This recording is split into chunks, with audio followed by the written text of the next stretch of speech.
And hello, YouTube, and welcome back to another episode of the Zone TV Movie Entertainment with me, your host Jonathan, once again bringing you my thoughts and review for the brand new Marvel animation X-Men 97. That's right, the long-awaited X-Men 97 has made its triumphant return to animation and all its form and glory. And it's like it never left. Okay, so let's talk about this. It's 2 episodes premiere. I'm going to talk about them both right here, right now, because honestly, things happened.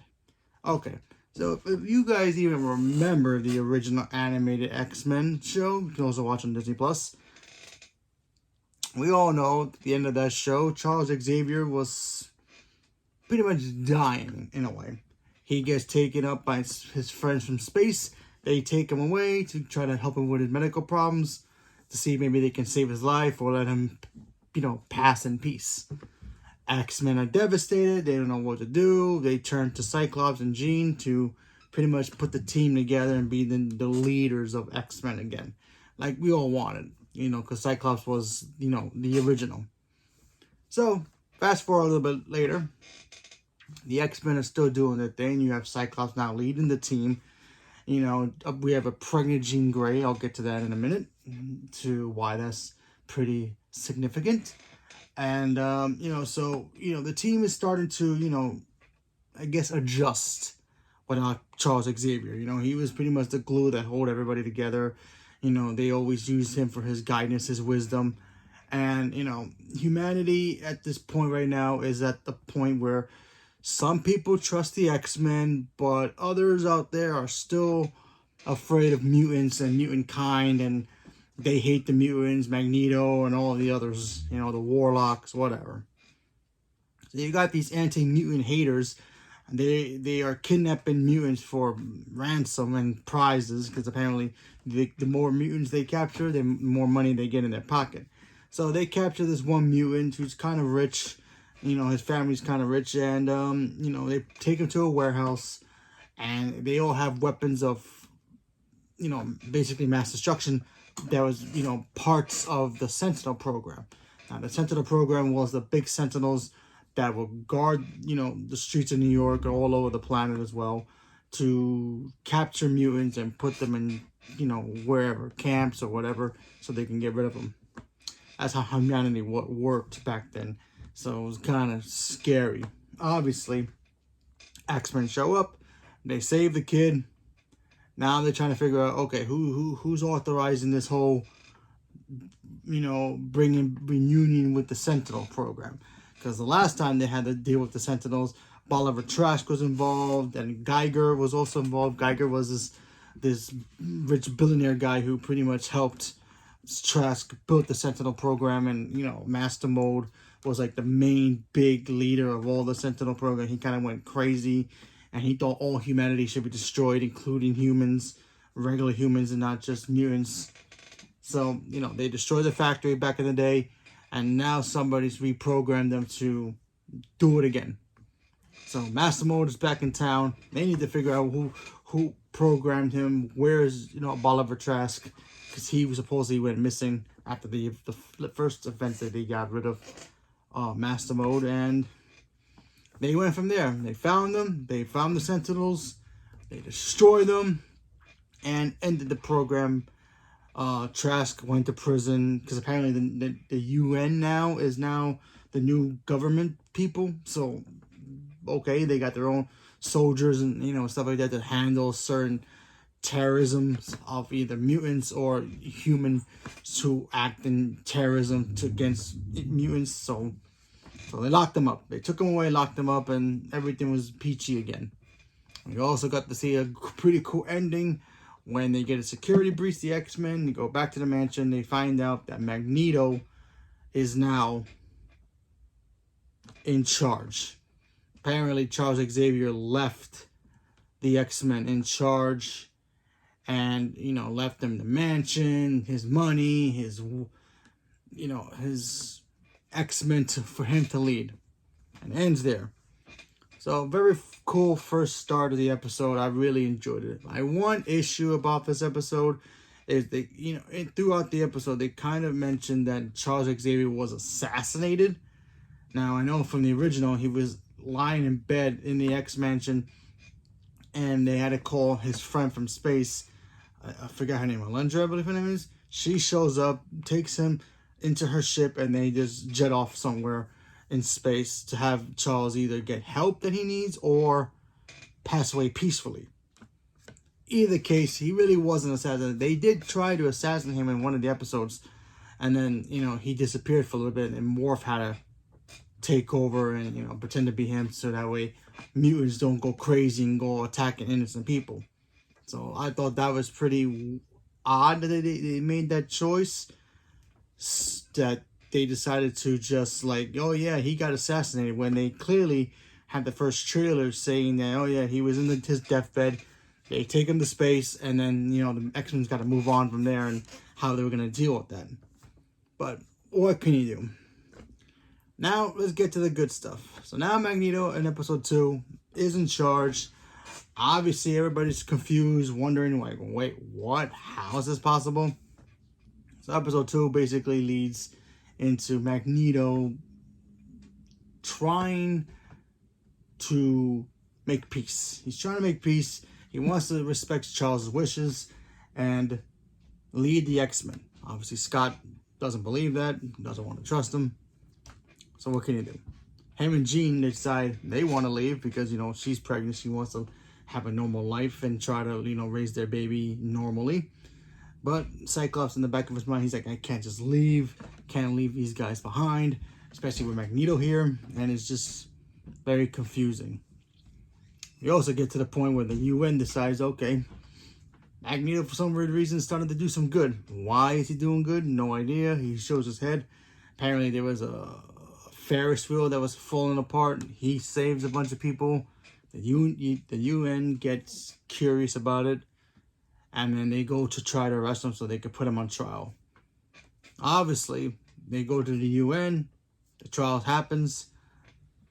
Anti-mutant haters decide, hey, listen, let's just try him now, kill him right here. And of course, big rallies happen, fights break out. The X-Men got to protect Magneto and also the people in the UN.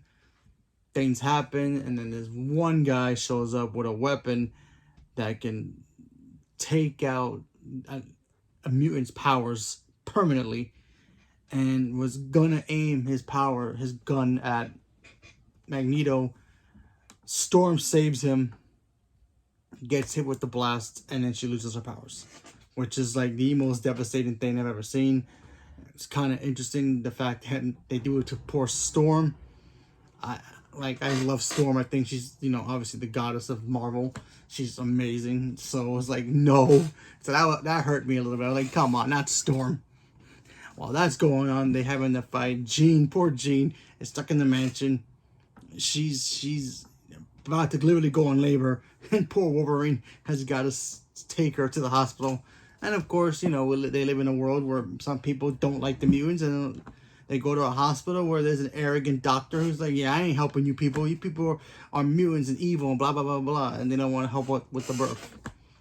So the best thing they can think of is have Rogue show up and touch the guy and get all his medical knowledge and help deliver the baby, which ends up being Nathaniel Summers, a.k.a. Cable, a.k.a. Future Boy in the future.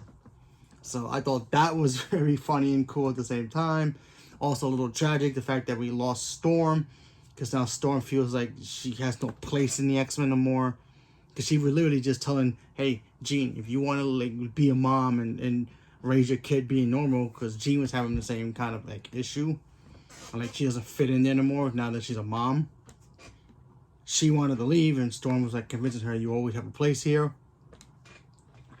But Storm, without her powers, doesn't feel like she has an identity anymore. So she decides to just pack it up and leave the X-Men, and it's crazy. Now, the ending to this episode was kind of shocking in a way. Not because I didn't expect it. I knew it was going to happen eventually. I didn't expect it to happen so soon. Now, ending happens. You have Morph and everybody just trying to, deal with the fact that they Storm left. Storm, doesn't believe she belongs there anymore. They get a knock on the door. Morph opens the door. By the way, let me get to Morph in a minute. Morph, has a new look. I thought it looked pretty badass. You know, he could still transform into anybody he wants, so I thought that stuff was great. So I have no problems with Morph's new look. He looks great. Still has the same creepy laugh that he always did, so I appreciate that. Also, so the ending basically sets up the shocker, which is they open the door and then Jean pops up again. She collapses in Morph's arms, and Scott's holding the baby, holding Nathaniel, and you know, he's basically holding Cable, and he sees another Jean. What is going on?